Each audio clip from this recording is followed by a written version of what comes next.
લાડુ મારાથી તેને સંતોષ ન વળ્યો તો જળની ભરેલી જારી હતી તે પણ મારા લલાટે મારી તો લલાટે રુધિર નીરવા લાગ્યું તો એ પાટા મેં ના બાંધ્યા. તો હે દ્વારકાધીશ, એ તો અજમલ રાજા હતો, તું મારો ગુનો પ્રભુ મને માફ કરો.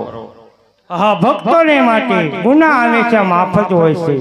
તો હે અજમલ રાજા, તમે અહીંયા શા માટે આવ્યા છો? હે પ્રભુ, હું અહીંયા શા માટે આવ્યો છું એ પ્રભુ આપણાથી ક્યાં જાણ્યું છે કે આખી પોખરાગઢી પ્રજા મને મેણા બોલે છે કે અજમલ રાજા પેટના વાંજ્યા છે, વળે મારા કોઈ સુકન નથી લેતું. તો હે પ્રભુ, તો હું એક પુત્રની પ્રાપ્તિ માટે આવ્યો છું. તો એકમાં મારે સ્વાર્થ છે અને એકમાં મારે પરમારથ છે. તો મારી આશા મને પૂરી કરો.